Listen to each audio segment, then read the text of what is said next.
My name is Nakia.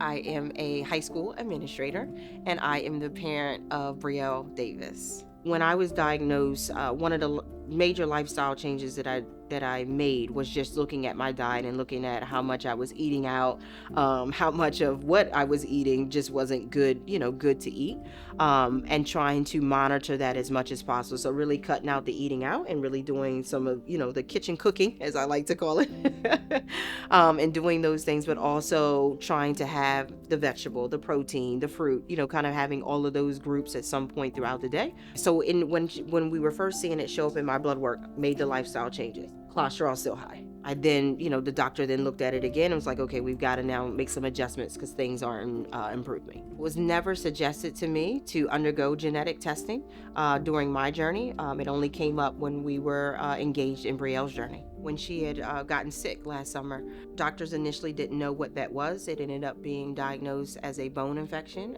And to this day, I don't think we really know where it came from, but we did leave with that diagnosis. And what we noticed in our follow-ups from leaving the hospital, her blood work was showing high levels of cholesterol. So her pediatrician felt the need to do a follow-up. So we did some follow-up blood work. And unfortunately, the levels did not return back to normal. And in turn, we were referred to a preventative cardiologist.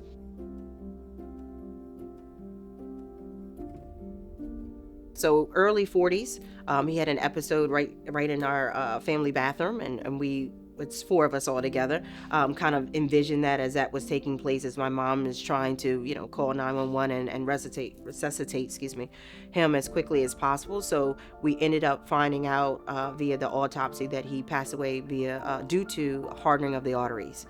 So seeing that and hearing that at a very much young age, it kind of sticks with you. And now hearing what my daughter's diagnosis is and what my diagnosis is, it does create a sense of urgency and a need to be as preventative as possible. I'm always asked, what's your family history? I write it down on the paper. I can communicate it, given that I, experienced it myself, but never a genetic side of it. It's more so, how do I say it? It runs in your family, kind of that quote. So if it runs in your family, you may have it, you may not have it, but nothing genetic where now it's something that is passing down, right, through generations, and not just, because we're in this family, I have this, this diagnosis. So I think for me, the plan was, what the cardiologist gave us is that here we can be preventative, or we can let this ride out, and knowing what that looks like if we just don't do anything, and what the possibility is. I think for me to hear it and for her to hear it as to what that looks like when we're not preventative versus being preventative,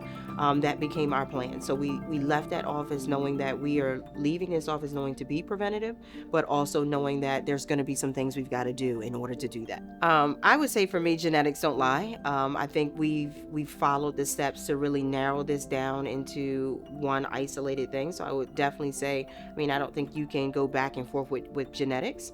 We go to the doctors and put our trust in our doctors to keep us healthy. And when you're hearing things that are opposite of that, it's really in our best interest to want to pursue that, to ensure that we're following any type of preventative steps that we can follow. So I think, again, for me, I put trust into doctors, knowing that, you can get different variations from any doctor, but also knowing that if you're hearing that trend, that something probably isn't right and something needs to be done.